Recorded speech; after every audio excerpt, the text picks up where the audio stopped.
single day, Lagos generates over 13,000 metric tons of solid waste, more than many African countries produce in a week. But less than half of this waste is properly collected or disposed, while the rest piles up in streets, markets, and growing dump sites across the city, turning communities into ticking time bombs. From Ojota to Agege, Ayobo to Iyanoba, and across Lagos, waste is piling up faster than it can be managed, threatening both the health of residents and the environment. Very, very hard, like just to struggle for myself and for my kids too. So that life in this place is just like just for you to look for somewhere to just hide your head, just put your head. And they face a lot of challenges here in this place because like what I'm saying here, the place they live, kind of work they do, where they cook and what they eat every day. It's going to affect them because many of them are here just for them to survive. There is just one of two things that is come up is that they will have to sell something before they will see money here to eat. Either they sell plastic or a rubber or keg or nylon. So they'll need to sell it. They'll work hard to get the money here. But in this place, you see a lot of people they are living here. It's not like they don't have the money to rent house, but the money is too hard for them to see. Even though if they see the money safe, they will have to buy something. If rain fall, you will see a lot of water before you are coming into this place. But beyond residents, thousands of people depend on these dump sites for survival, selling food and scavenging recyclables in risky and unhealthy conditions just to make a living. The question remains, how is the government tackling this challenge, and what is the plan for communities like Ojota, where the health of thousands is at stake? We have monitoring and compliance officers who go around to enforce environmental laws. So since last year, we've arrested and prosecuted close to 200 offenders for littering, for dumping bulk waste. And we've also sealed a lot of facilities, commercial facilities that have not been obeying the environmental laws. We need to reduce the amount of waste we're generating. We need to reuse as much of that waste as possible, and also to recycle as much as possible. And that's the gospel we've been taking throughout the state. We're currently running a 2-bin system in Lagos. We have 2 bins, a green bin for general waste and a blue bin for mixed recyclables. And we have 80,000 of those, which we're selling through our websites. The 2 legacy dump sites at Olushosun and Solus 3 in Igodo. Each dump site will be replaced by a transfer loading station. From these transfer loading stations, we'll transport waste to new material recovery facilities, one in Ikorodu and one in Badagry. And those 2 sites collectively will process about 4,000 tons of waste out of the 13,000 we generate daily. With this sensitization, we hope that the market women actually comply with the rules of the Thursday sanitation. That's number 1, which is very essential. Number 2 is to keep their goods and the things they sell in the proper places they are meant to keep them. Trade in the proper places they are meant to trade. Don't trade on the walkway. Abide by the rules. Leave the amount of meters that's left to be on the road for cars and vehicles to, to move around. And not only that alone, it's also essential for our market women as well. Once they are done with the day's trade, they should clean and sweep, the place that they've carried out their trade, their stores and their shops, put it in a proper, nice waste bin, tie it up, and take it to where the lawnmower operatives are meant to carry out, their duties, and make sure the disposal is as neat and as clean as possible. Because that's where we buy our food. That's where we buy a lot of things to take to our houses. And if it's not properly kept and the hygiene is not well done, we run dangers and, risk of having food disease and, disease outbreak. While government agencies continue to emphasize citizen responsibilities, residents insist that stronger intervention and real actions are urgently needed to prevent further environmental and health crises. In addition, we have waste-to-energy projects planned for our Ekpe dump site, which has been closed. That's by the free trade zone. There's going to be a waste-to-energy plant there to be constructed by Harvest Waste, a Dutch company. And that waste-to-energy plant will take in about 2,500 tons of waste daily to generate 60 to 80 megawatts of electricity to power the future of Lagos. Loma has a partnership with Lamata to build a biogas plant that will take in organic waste, both solid and liquid organic waste, and generate biomethane to power the mass transit fleet of Lamata and the compactor trucks that we use for collection of waste statewide. For us as a local government, it's something we've done with our legislative arm within us here at Agege local government, is to make sure that anyone caught disposing waste the wrong way is going to be fined 50,000 naira, and they would also sign an agreement that allows us to know that once they do the same thing again, is either they pay more fine, and also we also hand them over to the necessary authorities to carry out all other regulations on the all other enforcement on them. For example, some people actually go to serve jail term, in regards to dropping refuse, illegally. That's one thing. And also environmental sanitation. People that don't sanitize, carry out sanitation in their houses, clean their drainages, will seal up their houses and ensure they pay a fine. After sensitization, which is the month of September, we are also going straight to inner street sweeping. We'll be bringing out people from the communities who will be appointed as street sweepers, and we'll pay them to make sure our inner streets are clean. We'll be making sure we carry along and the stakeholders around the ones that are nominated by the government to to sweep the major highways, across local governments. Also, we are building an enforcement team, creating an enforcement team to manage people who have decided that they want to drop waste illegally. And not only that, we are also creating a drainage team that will be clearing all drainages across our local governments. We are also empowering and ensuring that we strengthen our own local security operatives to help us ensure that we catch people who are dropping waste illegally. For now, Lagosians wait and hope that promises of cleaner, safer communities will move beyond talks and become a reality. Imisioluwa Afumisho, African News 24 TV.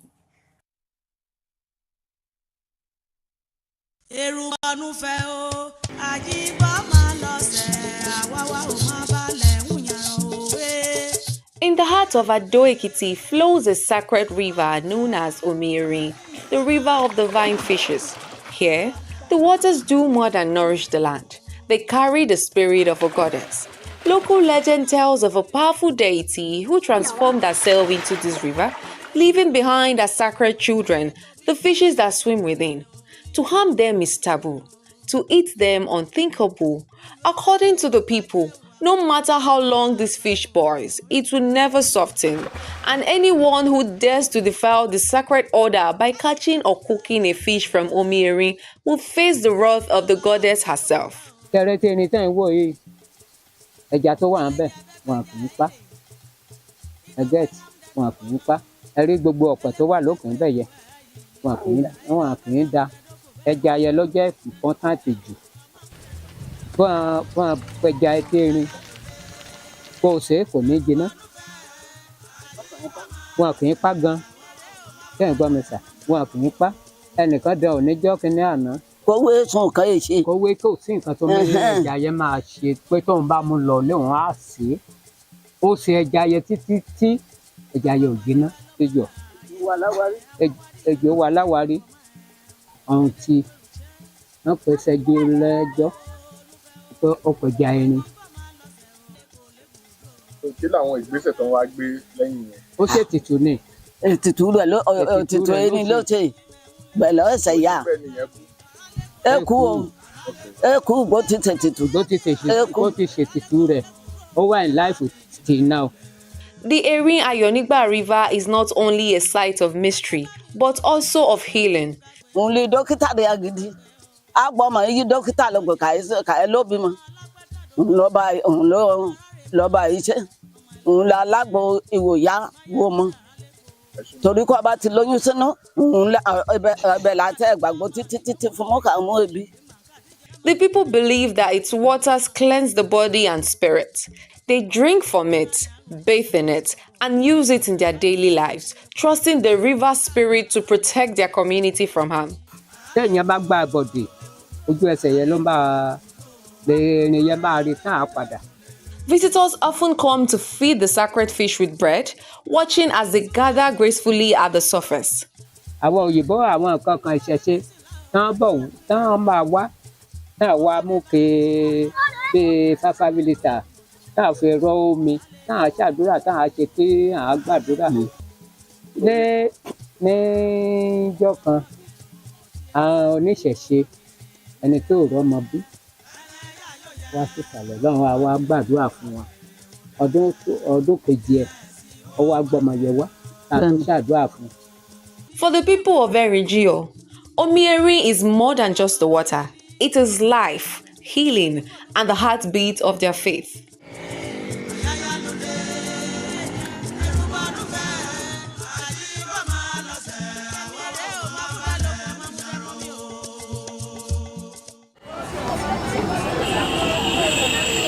Data according to the United Nations World Food Programme says 30.6 million Nigerians face acute food insecurity. Experts blame on many factors which include the security challenges in the North and Middle Belt, post-harvest losses, poor storage facility, and a couple of other issues. Over the years, there have been efforts at boosting food production in Nigeria, taking advantage of its over 70 million hectares of land, multiple agroecological zones, and a climate favorable for year-round farming. There have been several other such interventions by governments at council, state, and federal levels, including the Produce for Lagos program and the 500 billion naira guarantee fund scheme by the Lagos state government. In September, the Minister of Agriculture and Food Security, Abubakar Yari, said the prices of food items have crashed across the country, but some Nigerians differ, saying they are yet to feel the ease. Before, we said chicken for it before, but now we sell 5,000 naira. This one, before at the selling 300, now at the selling 500 because only it don't cost. Down at the selling, before at the selling 3,500, now at the selling 6,000. Everything don't cost. About 2 months ago, we are buying the food.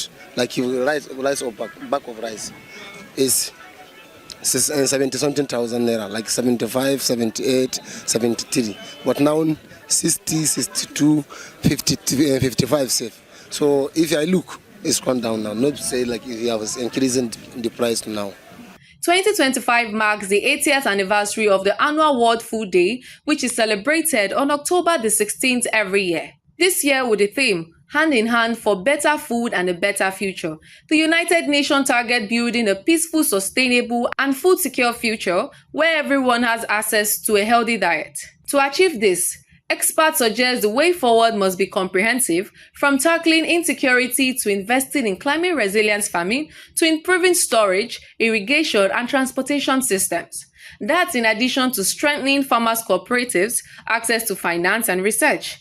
With the right investment, policies, and protection for its farmers, Nigeria may be on its way from food insecurity to food sovereignty. Because in a nation so richly blessed, no one should go hungry. If you order both InDrive or Uber and you see this man run for your life, immediately I entered this man's car, there was something hanging in front of his mirror. It looked so fetish and... But this same man picked me up, May 3rd, and he did the same thing. Olo chef both, chef Uber, chef InDrive. I'm getting scared because like, oh my God, what if he's the one? You guys, please be careful. This is the man who goes around in boats, InDrive and Uber, allegedly robbing women of their belongings, raping ladies in his ride, and pretending to offer safe transport while carrying knives, scissors, guns, and other weapons in his car. This guy has pepper spray, he has gun, he has sharp weapons, whatever. For months, young women have cried out, sharing stories of their painful encounters with this predator. They talk about how he allegedly threatens them, hurts them, and strips them not just of their possessions, but of their dignity. And you are telling me I'm not with your phone. He's like, you want me to kill you here? You know, he now brought out the knife. He was not holding the knife. He said he's going to stab me to death. Started diverting to another route. That do I have condom inside my bag? Look at what he was asking me. I said I don't have condom inside my bag. He now searched my bag. That he's going to send my body in parts. That he already has people that will buy my body. Despite these cries and warnings, he is still on the road. He is still picking up unsuspecting women and still moving through Uber, Bolt, and InDrive like a hunter waiting for his next victim. And the most heartbreaking question remains, why is a man like this still allowed to drive? Why has no company taken firm action to protect the very people they promise safety to? Uber are still allowing this man to drive after he has victimized a lot of girls. Every day they're going to complain about our riders. Every day. So why would Uber and Bolt and InDrive allow a known criminal walk with them? Will you be employing a highway robber to be on the highway picking people? Every day that passes without justice is another day of risk for countless women. What use is technology if it cannot protect the vulnerable? What good is business when it ignores the cries of the broken? To the companies, the question is simple. How many more women must be hurt before you act? How many more tears must fall before you listen? Please, Nigerian police, come to our help. Like, the government should look into it. Police, they should look into it. And even close to like 8 or more were saying, oh, I've inside this man car before, or I'm a victim, or I almost got kidnapped. What? The worst part of this issue is that it has been reported to the police, but police did nothing about it. To every reader, this is not just a story. This is a call to wake up, a call to demand safety, a call to make sure that no man, no matter how cunning, is allowed to use the will as a weapon against women again. Because as long as this man is allowed to drive, every woman on the road is in danger. The government is not doing anything. Somebody should do something about this guy.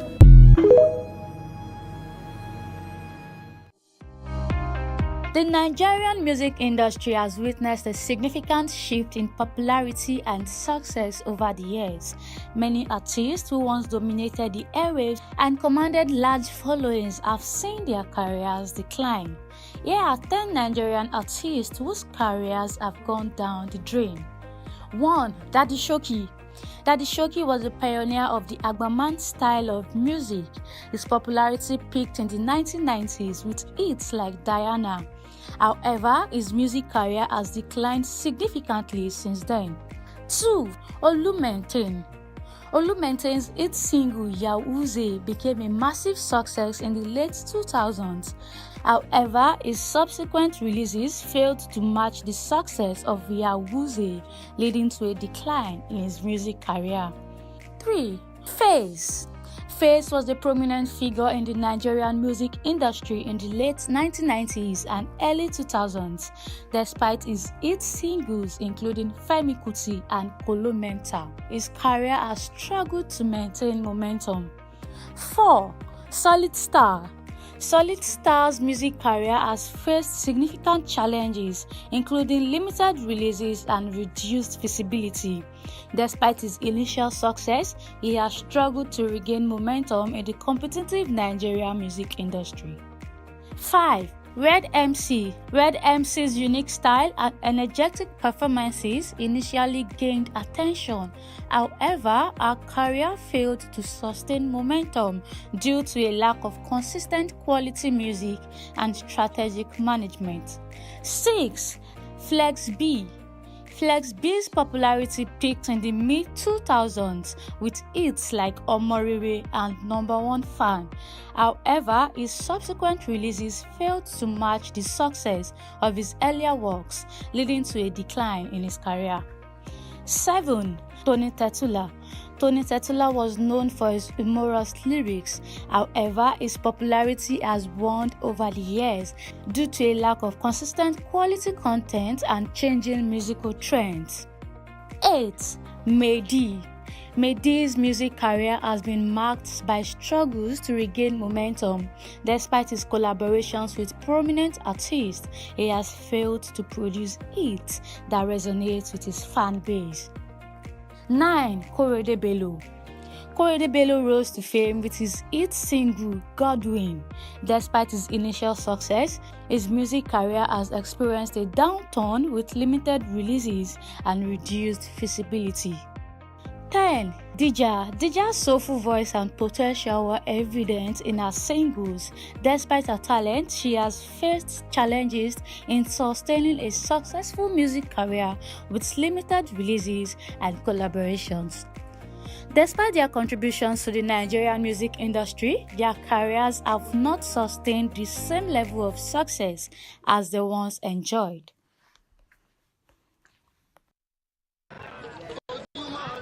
Every morning, we wake up to breaking news that breaks something inside us. Another girl gone, another mother wailing, another life violently erased. What used to be rare is now routine. From city corners to quiet towns, girls are being haunted in a society that's slowly normalizing their disappearance. The world scrolls past their faces on social media, their names trending briefly before vanishing into silence. Streets filled with laughter have become corridors of fears. Girls can't walk home safely anymore, not because they did anything wrong, but because being female now feels like a crime. Lured with job offers, attacked by lovers, raped by strangers, or sacrificed in bizarre ritual killings. These girls are caught in a vicious circle that keeps spinning because we keep looking away. Take Inyobong Moron's case. Young, brilliant, simply searching for a job, only to meet her death. Adijat, a LASU graduate, was found dead in her boyfriend's apartment. He's now on the run. Bàbá tó pa ọmọ mi mọ̀ pé bàbá ẹ̀gbọ́n wà pẹ̀lú mi torí mi ò rí bàbá ẹ̀ rí. Mo bá ṣàdúrà mo kọ̀ ríyàn kan tó wọ white uncle pẹ̀lú jàlábíà. Ẹni yẹn dẹ̀ ṣí ilẹ̀kùn. Ẹni yẹn ṣí ilẹ̀kùn. Mo bá pẹ́ bí ṣe ní kí n lọ báyìí. Mo dákú ni mo ṣe gbé mi. Bàbá boy yẹn torí pàǹtí ni mo ti padà mọ̀ pé bàbá boy yẹn ló wá wọ òkè yẹn lọ. Ló wá ní ọmọ yìí ti kú. Ọmọ yìí ti kú tí máa gbọ́ báyìí bí ṣe fẹ́ táwọn family member mi máa fi wá dé nìyẹn. Pàtàn débẹ̀ wọ́n snap gbogbo oògùn tán bá ń bẹ̀ ó ti dà mí sí ìta. Ibi tó ti nà picture wa tó ti ṣá tó ti ṣe gbogbo ẹ̀ àwọn míì wà tí a tẹ̀ rí for that day. Bamshe boarded a BRT bus and never made it home. Her body was discovered days later.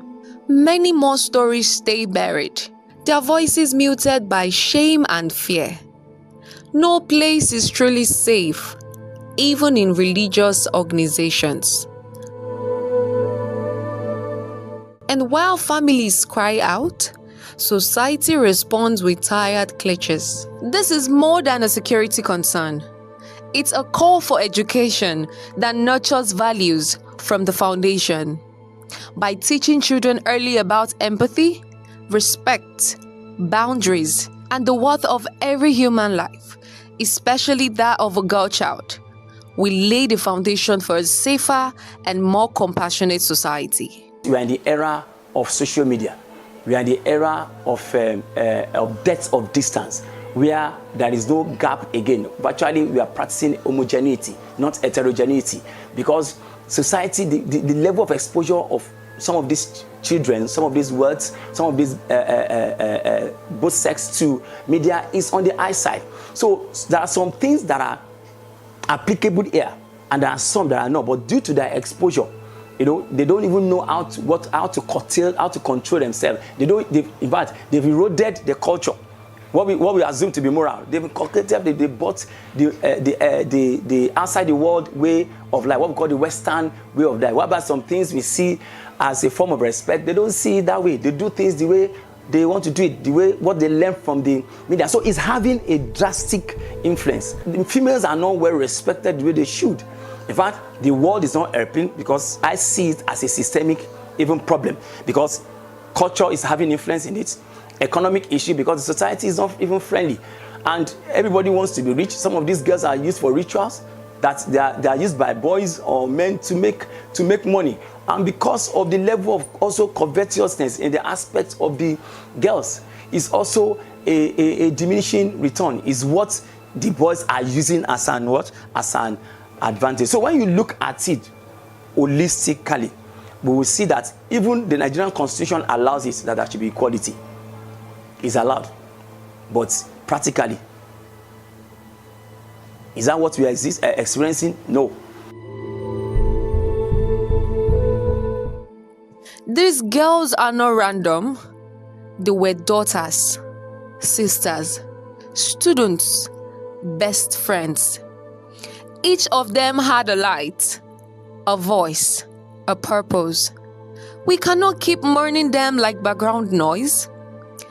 Every time we ignore this crisis, we write another girl's obituary in advance. Enough of the hashtags, enough of the speeches. It's time for action from everyone. Because until the day a girl can walk freely without fear, none of us are truly safe.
24 TV.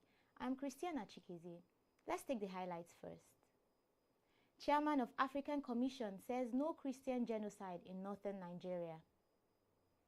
Senate leader Akpabio BAMIDELE and former chief whip of the Senate, KALU, differ on alleged plots to impeach Senate President Godswill Akpabio. Former Vice President Atiku denies giving SUV to naval officer in face-off with Wike. Let's dive into the bulletin. About 2 weeks after the declaration by the President of the United States, Donald Trump, that the Nigerian government is allowing genocide against Christians, reactions are yet to subside this time. It is the African Union who is responding.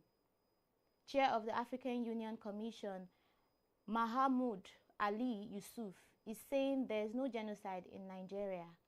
Yusuf, during a press conference in New York, is of the opinion that the first victims of the terrorist groups are Muslims rather than Christians. He is calling for caution and a critical evaluation of the complexity of the situation in northern Nigeria before declaring that there is persecution of Christians in the country. Former Senate President Bukola Saraki has called on the People's Democratic Party to suspend its planned national convention and instead set up a national caretaker committee to manage party affairs and lead reconciliation efforts. Saraki cited ongoing legal disputes and internal disagreements that could undermine the convention's legitimacy. He made the appeal in statements on his official X handle and in meetings with party leaders and the Board of Trustees reconciliation team, arguing that proceeding with the elective convention amid conflicting court orders risks further division. He urged dialogue and the caretaker structure to stabilize the party first. The PDP organizing committee, however, has insisted the convention will go ahead as scheduled, while some senior party figures back Saraki's call for pause and reconciliation, setting the stage for a decisive week for the party's national leadership. Moving on, Nigeria's electoral system has once again come under scrutiny as stakeholders call for urgent reforms to strengthen democratic governance. At the recent Electoral Reform Summit, experts highlighted persistent flaws such as weak institutions, political interference, and declining public trust as major threats to credible elections. We have more in this report. Stakeholders have renewed calls for comprehensive reform in Nigeria's electoral system to strengthen democracy and restore public trust. At the Electoral Reform Summit, experts identified systemic weaknesses as declining confidence as major threat to the nation's political stability. Economic policy expert Obiagili Ezekwesili stressed the need for INEC to have full financial and operational autonomy alongside the adoption of advanced technology to enhance transparency and credibility. INEC should receive allocations directly without going through the executive branch, ensuring independence from political interferences. Electronic transmission of results. Here, I argue that codifying the use of technology for results transmission. Other participants, including former Minister of Transportation Rotimi Amechi and former SDP presidential candidate Adewale Adebayo, stressed that political accountability and strong party structures are crucial to achieving lasting reform. They maintain that electoral changes must be accompanied by political party reform and a culture of responsibility among leaders. If you want to elect people you can hold accountable for. The problem with Nigeria is lack of accountability. Somebody can come here and shoot you and nothing will happen. Absolutely nothing will happen. You see how they are struggling in the UK with their government system. You see the almighty America having a dictator in a civilian dress testing their system for them. And you see that the government has been shut down in Washington and they are struggling to keep the offices open. And their civil servants are queuing for food because their salaries have not been paid. The summit concluded that meaningful progress would require collaboration among government institutions, political actors, civil society, and citizens. Meanwhile, Senate leader Akpabio BAMIDELE and former Abia State Governor Senator KALU have expressed contrasting positions over the alleged plot to impeach Senate President Godswill Akpabio. Bamidele dismissed the reports as false and politically motivated, insisting there is no crisis within the upper chamber capable of warranting an impeachment move. He described the speculation as a deliberate attempt to distract the National Assembly from its legislative responsibilities. KALU, however, urged the Senate leadership not to overlook rising discontent among some lawmakers, stressing the need for dialogue and unity. He noted that addressing grievances within the chamber is crucial to maintaining peace and focus on national issues. The controversy has continued to stir political discussions both within and outside the National Assembly as observers watch how the leadership would navigate the unfolding tension. Meanwhile, as insecurity and socio-political division continue to challenge national cohesion, stakeholders have renewed calls for stronger collaboration between Nigeria's northern and southern regions.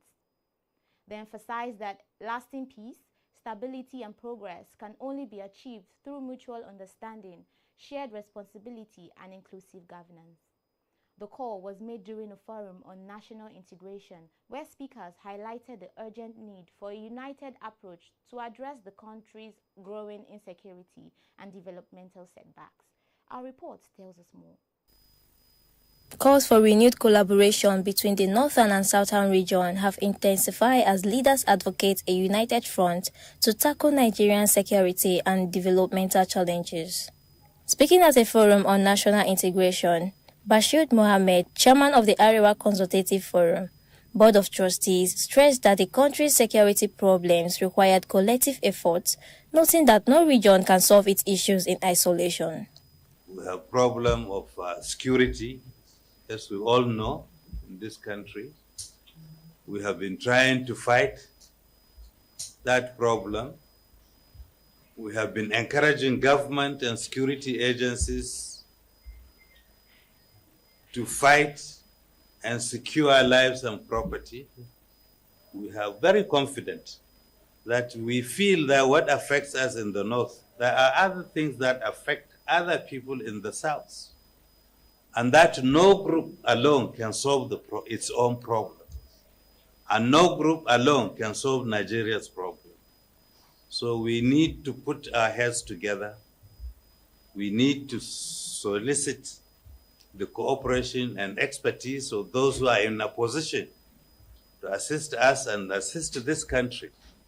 Also speaking, Adewale Adebayo, former presidential candidate of the Social Democratic Party, noted that understanding the dynamics of both the North and South is crucial for effective service delivery and governance. It's a requirement if you want to be a politician. You must understand the North. And if the North understand us, we will have solved the majority of Nigeria's problem. Today, whether we are dealing with Donald Trump saying he's coming to Nigeria for whatever reasons, what is clear is that the majority of the killings are taking place in the North. What we want to do in this country is that we'll give you a government that is not corrupt, that is incorruptible. We'll give you government around our services. We are here to let you know that there is a new generation that you need to have faith in. The forum ended with a collective call for unity, inclusion, and purposeful leadership to build a stronger and more prosperous Nigeria. Show of solidarity. A delegation of progressive governors has paid a condolence visit to the Niger State Governor, Umar Bago, following the recent tragic events that affected his state. The governors expressed solidarity and assured the people of Niger State of continued support during the challenging time. We have more in this report. Progressive governors from across the country gathered in Niger State to commiserate with Governor Umar Bago over the recent tragic incidents that claimed lives and properties of residents in the states. Led by Imo State Governor Hope Uzodinma, the delegation described the visit as a show of unity and empathy among leaders of the All Progressive Congress. We have suffered a lot in terms of insecurity, natural disasters, and so many other crises. But we have received support from everybody, the federal government, state governments, individuals, corporate organizations. We cannot say but thank you. The host, Governor Omar BAGO, appreciates the visit, describing it as a demonstration of genuine concern for the well-being of the Niger residents. An injury to one is an injury to all. The bond we have as progressive governors is to give solidarity to each other when challenged. It became necessary, and we resolved to find time to come to see one of our own, to console him, to support him, and give him encouraging words, however we can, to ensure that the good people and the government of Niger State receive condolences on these various tragic incidents. Hope Uzodinma assures the host and the people of Niger State of the commitment of the progressive governors to support in rebuilding affected communities and restoring hope to the victims. The governors also pledged to cooperate with efforts to strengthen security and development across the region. And to the Green Chamber, the House of Representatives is set to preview the reports of the Presidential Implementation Committee on Federal Government Properties across the country. Lawmakers say the move aims to address issues of waste, mismanagement, and abandonment of national assets. We have more in this report.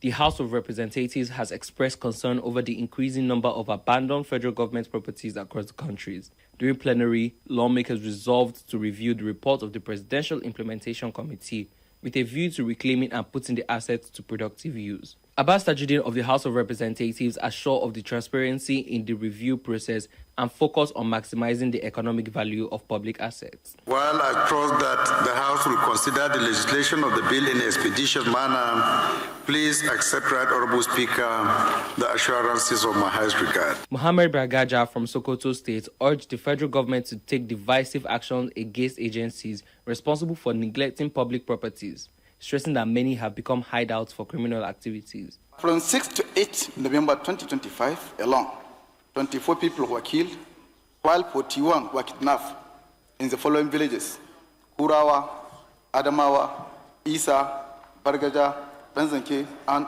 Urarmota. Another lawmaker, David Agada from Benue State, called for proper documentation and management of all federal government assets to prevent future cases of abandonment. On the 7th day of November 2025, my constituent by name, Solomon Ogbaji, was gruesomely killed at Eco Atlantic. Kingsley Chinda, minority leader, emphasized the need for cooperation above party line in the review process, saying accountability and national interest should come before party lines. The House further notes that about 63% of the federal government landed properties and buildings and projects since the nation attained independence has been abandoned without completion. The House agreed to engage relevant ministries and agencies to implement the recommendations once the review is completed, as part of efforts to protect public resources and promote transparency in governance.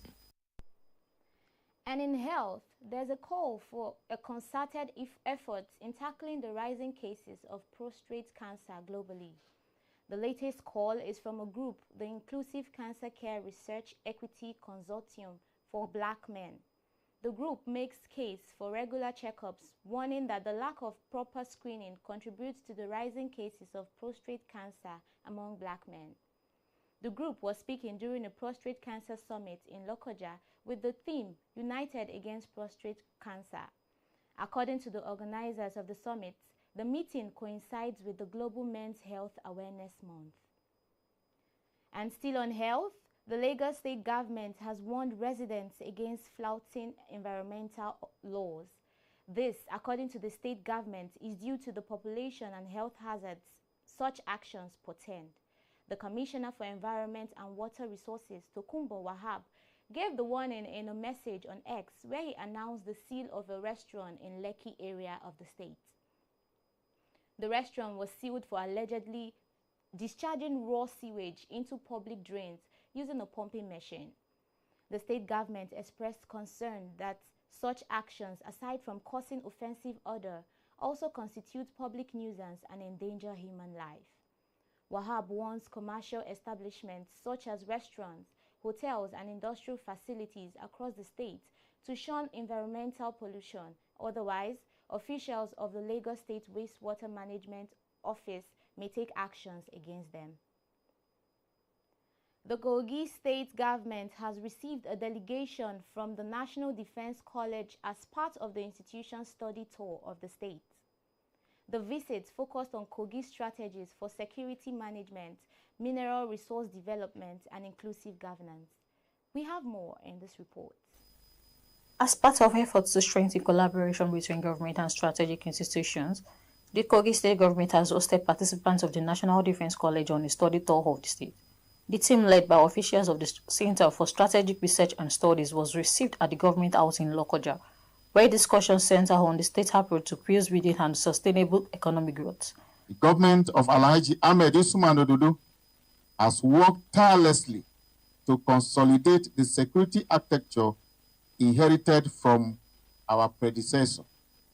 We have strengthened collaboration with security agencies, empowered our community policing structure, and leveraged technology to monitor flashpoints across our borders with 9 states and the Federal Capital Territory. Deputy Governor Joe Salifu talked about the state's commitment to security and inclusive development, adding that its mineral resources are being harnessed responsibly to drive industrialization and job creation.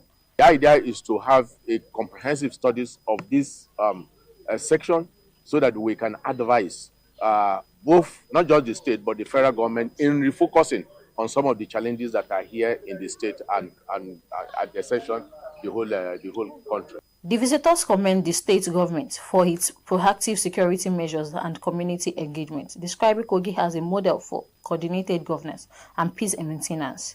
Secretary to the state government, Dr. Folashade Ayode, reaffirms the administration's commitment to transparency and collaboration, stressing that partnerships like this one will help align local initiatives with national security objectives.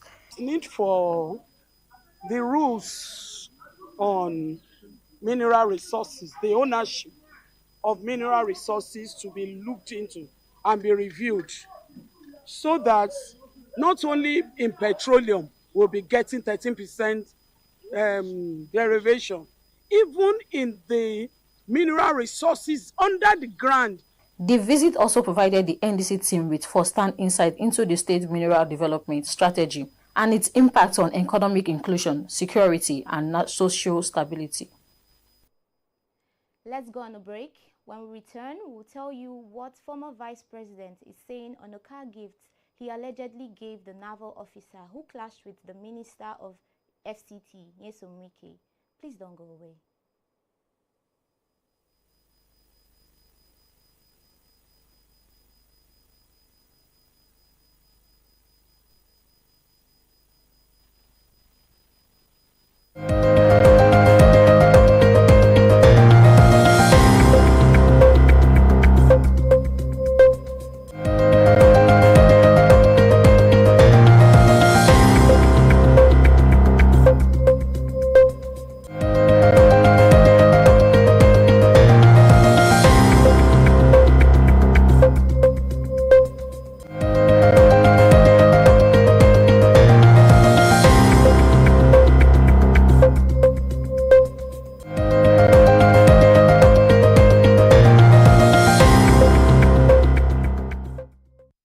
Welcome back.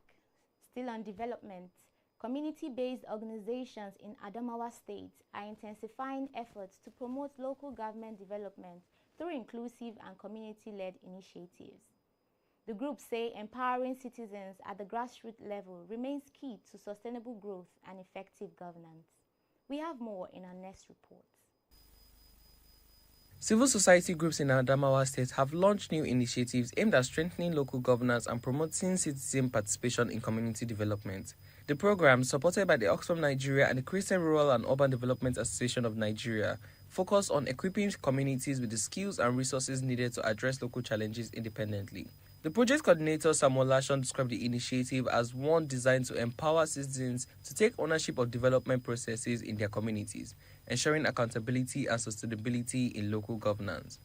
We hope that after this training, the committee will be strengthened and will be capacitated to begin to assume leadership roles that will promote inclusiveness, that will promote participation and drive development at that community level. The project is designed to encourage collaboration between community leaders, local government officials, and civil society groups to achieve inclusive development goals. This committee will be saddled with the responsibility of ensuring the plan developed during the CDP session is followed up, especially with critical stakeholders that will assist in ensuring these problems identified, the solution proper, and the activities highlighted will be followed and implemented. The groups reaffirmed their commitment to deepening citizen engagement and supporting policies that strengthen the autonomy and effectiveness of local government administration in the states.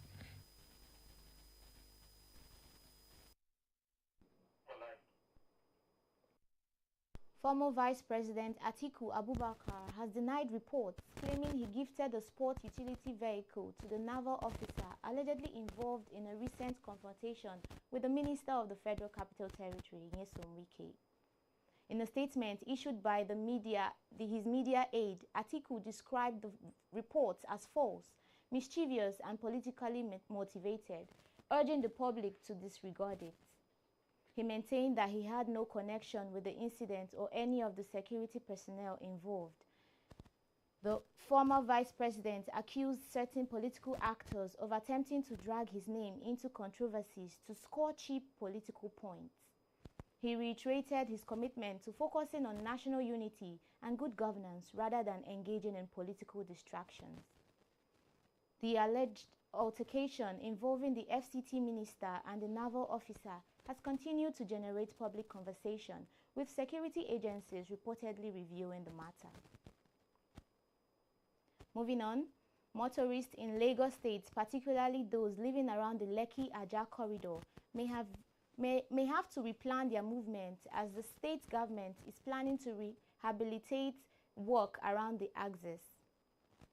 According to a statement by the Commissioner for Transportation, Oluwaseun Oshiemi, the road rehabilitation works will commence from Saturday, November the 15th to 2025 through Wednesday, July 15th, 2025. Oshiemi seeks patience and understanding from residents, saying the effort is to improve road quality and ease traffic flow around the axis.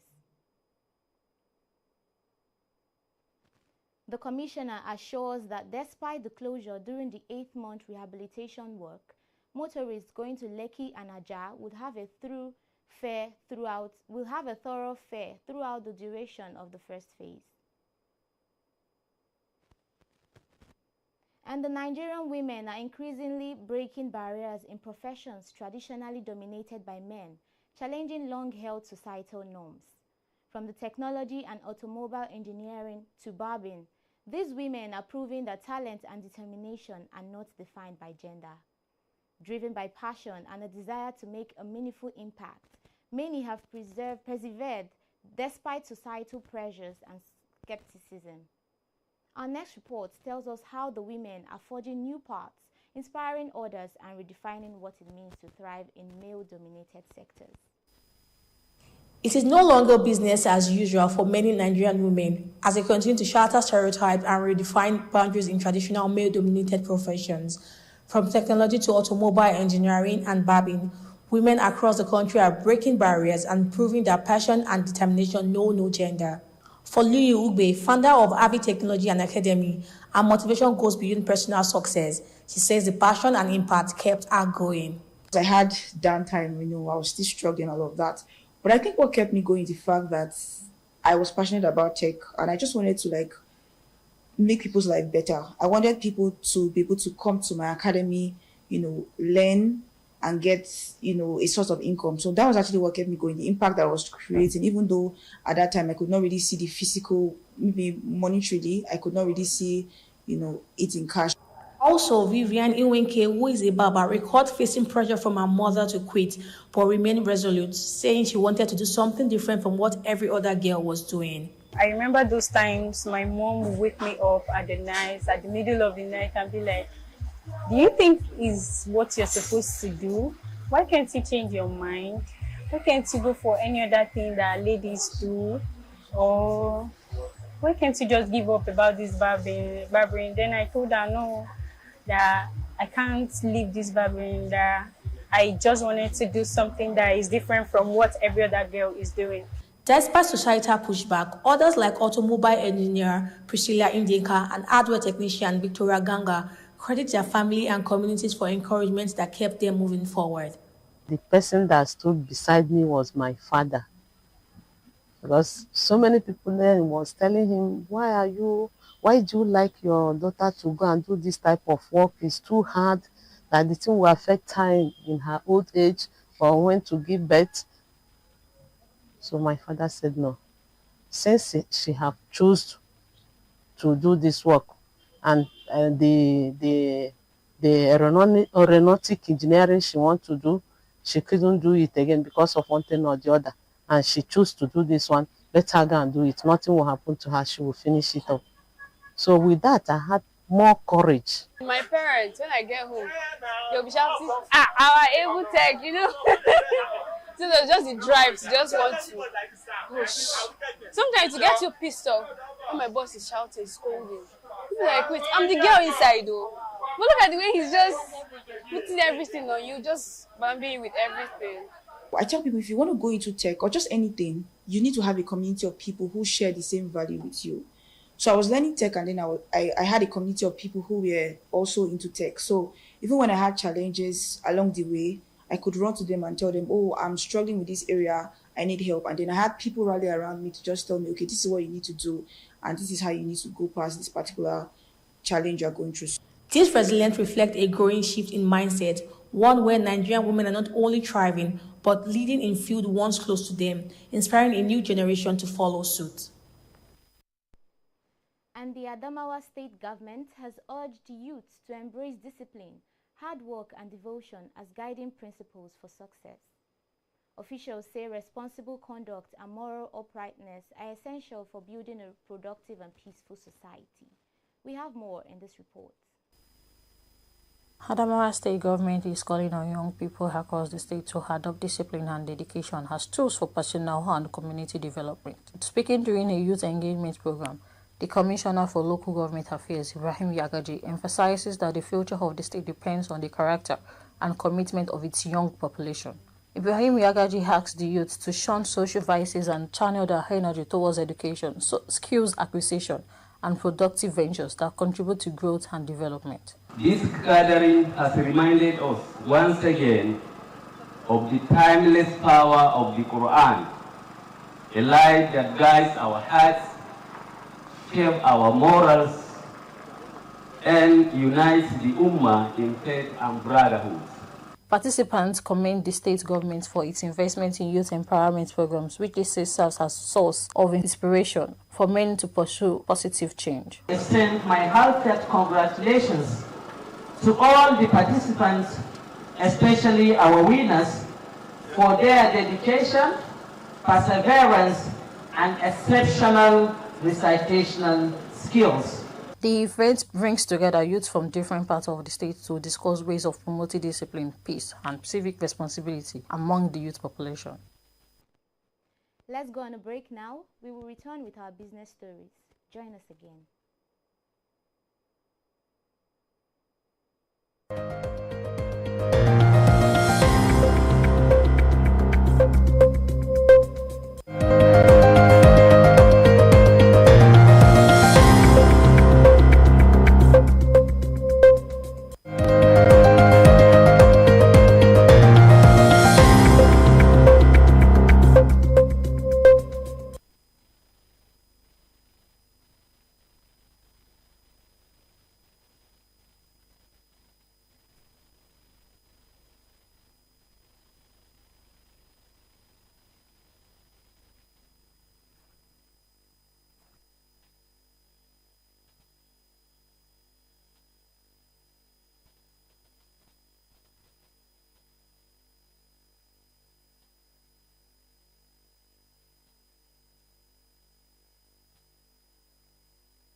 Welcome back. Let's take some business stories. The Nigerian Midstream and Downstream Petroleum Regulatory Authority has called on Nigerians to remain calm and avoid panic buying as the country approaches a peak demand period. The regulator says there is an adequate supply of petroleum products within the national sufficiency threshold. In a statement signed by the Director of Public Affairs, George Eneita, the authority said supplies are being sourced from both local refineries and imports, and that stocks at storage depot and retail stations are being replenished to meet demand. The NMDPRA warned against hoarding and non-market reflective price escalation, which it described as unnecessary given current supply levels. And on the foreign scene, United States President Donald Trump has signed legislation ending the longest government shutdown in the U.S. history. Trump signed the deal hours after the House of Representatives voted to restart disrupted food assistance, pay hundreds of thousands of federal workers, and revive a horrible air traffic control system. The Republican control chamber passed the package by a vote of 222 to 209, with Trump's support largely keeping his party together in the face of vehement opposition from House Democrats, who are angry that a long standoff launched by their Senate colleagues failed to secure a deal to extend federal health insurance subsidies. Trump's signature on the bill, which cleared the Senate earlier in the week, will bring federal workers idle by the 43-day shutdown back to their jobs starting as early as Thursday. And back home in Africa, South Sudan President Salva Kiir has sacked his Vice President Benjamin Bolmer. According to reports, the decree read on the state television cutting ties with rumored successors. The governor of the central bank was also sacked alongside the vice president, who was also appointed in February. There have been so far no reason for the dismissal. Let's go over to the sports arena now. Fawaz is standing by. Hello, Fawaz.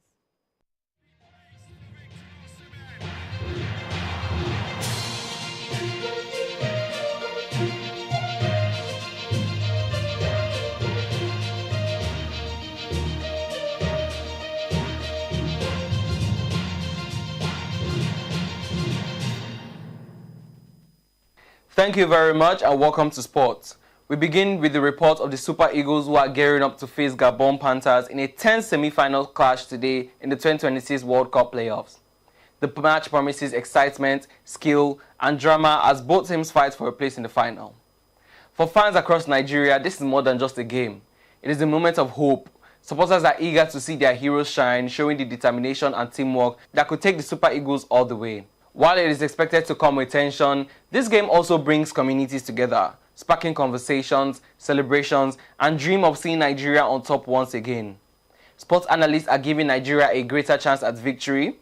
They base that judgment on how Nigeria have always defeated Gabon except once in matches over the last 41 years. Super Eagle captain William Trust Ekong has expressed readiness to represent Nigeria to the best of their ability.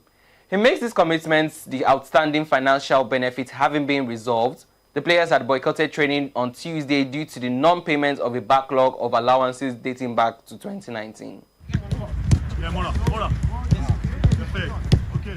And away from home, England's manager Thomas Tuchel has made a bold statement, rolling out a starting lineup featuring Harry Kane, Jude Bellingham and Phil Foden together. Tuchel explained that his preferred 4-3-3 formation does not allow for all three players to start together. Kane is set to lead the attack as the centre forward, while Bellingham is a lead candidate for the number 10 role. Foden, who has always been playing centrally for Manchester City, is seen as a potential number 8 or number 10, but faces stiff competition from other talented players like Morgan Rogers, Cole Palmer and Morgan Gibbs-White. Tuchel emphasized that he won't compromise on his team structure just to accommodate star players. And that is all on sports. It's back to you for the rest of the bulletin.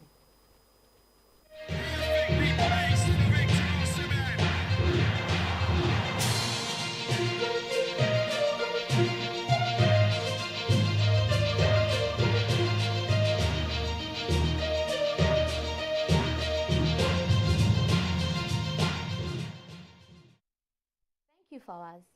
Let's move over to entertainment. Edith Lawrence is our guide. Over to you, Edith.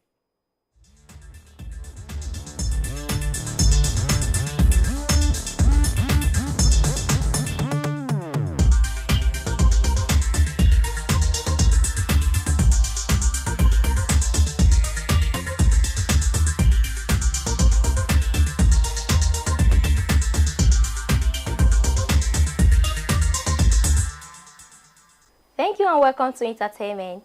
Let's begin with some good news as Tasha has set a Guinness World Record for the most cosmetic makeovers in 8 hours and 24 hours. The former Big Brother Niger housemate Tasha was awarded Guinness World Record yesterday.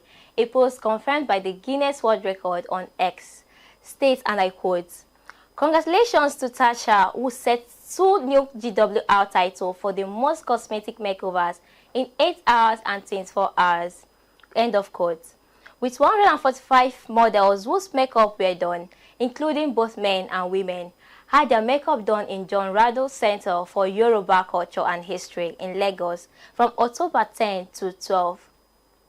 Tasha took to social media to congratulate herself and show appreciation to her fans who have shown support for her. She said, and I quote, "You smiled, talked, cried, and hyped me to the very last second. From the depth of my heart, thank you. We didn't just work, we would. Do not stop. If you don't have haters, pray for haters because they will push you into purpose." End of quote. Tasha joins the list of world record holders in Nigeria, the likes of Hida Basi, Bayo Omoboriowo, Wizkid, and many more. Congratulations to her. Moving on, politician Ned Nwoko has come out with evidence that shows that he did not get married to his estranged wife, Regina Daniels, at the age of 17, but rather she was 21 years old. In a post on X, Ned Nwoko debunked the rumor making rounds about the age he got married to Regina, stating, and I quote, "It has come to my attention that false claims are being circulated by Regina, suggesting that I married her when she was 17 years old. These claims are entirely untrue." End of quote. He added that he requested a means of identification from Regina, who provided him with her voter's card which showed her date of birth as October 10, 1993. The senator warns the public against spreading unconfirmed information about him and his wife. And that's much you can take on entertainment for now. It's back to you for the rest of the bulletin.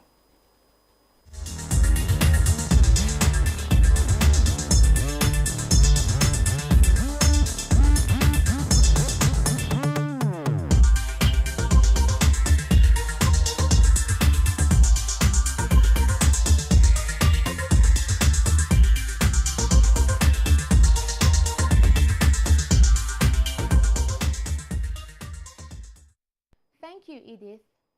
And that's the much we can take for now. Thank you for tuning in to African News 24 TV. You can follow us on all our social media platforms showing on your screen.